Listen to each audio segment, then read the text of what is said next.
The company retreat was supposed to end with a fireworks display, but my fiancé's pet assistant, Chad, decided to provide his own. There, under the cascading explosions of light, he dropped to one knee. He held out a diamond ring. "Willow," he declared for all to hear, "marry me." He was proposing to my fiancée, right in front of me. My colleagues shot me a fleeting glance, a flicker of pity, before turning back to the main event, instantly erasing me from the scene. "Say yes," they chanted. As I walked toward them, Chad shot me a venomous, triumphant smirk. "You're not married yet," he sneered. "Trash like you doesn't deserve her." I kept my eyes fixed on Willow. "He's right, we're not married. That means you have a choice to make, me, or him. And why the hell would she choose you?" Chad's voice dripped with arrogance. "Because you're a high school dropout, or because you're nothing more than a glorified guard dog." A wave of sycophantic laughter rippled through the crowd. "Choose you," one colleague jeered. "You should take a good look in the mirror. If it weren't for Ms. Donovan, you wouldn't even have a job as a security guard." "Exactly," another chimed in, eager to curry favor with Chad. "He gets a pity job as head of security and has the gall to ask who she'll choose." I said nothing more. I just waited for Willow's answer. Our engagement wasn't born from passion. It was a promise I made to her grandfather. He'd asked for 3 years, a trial period for us to cultivate feelings. If we found love, we'd marry. But in 3 years, I hadn't managed to thaw the ice around her heart. Willow didn't need words. Her actions spoke for her. She extended her hand to Chad. He slid the ring onto her finger, pulled her into a deep kiss, and the world,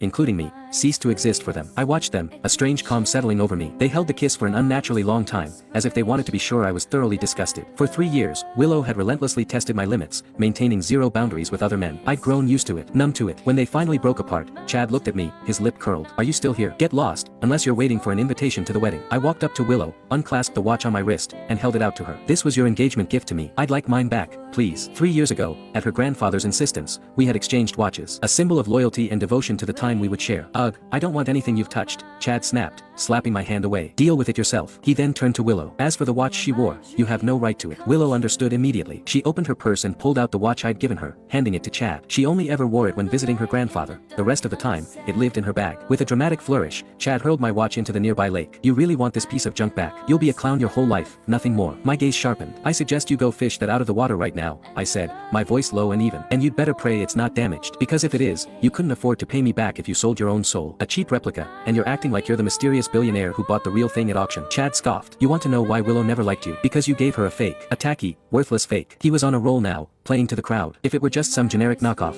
fine. But you had to buy a replica of the timeless vow, the one-of-a-kind watch that sold for $25 million. Do you have any idea how much people laughed at her behind her back?" "That's because none of you know what you're looking at," I stated flatly. "That watch is the one I bought for $25 million. Now, I suggest you get it out of the lake." "Did you hear that?" Chad howled with laughter, turning to his audience. "This guy, who's only head of security because our CEO took pity on him, just said he spent $25 million on a watch." The crowd erupted again. Willow finally spoke, her tone dripping with condescension. "Mason, I know you have feelings for me, but you can't force love. I don't know how you convinced my grandfather to agree to this engagement, but arranged marriages are a thing of the past.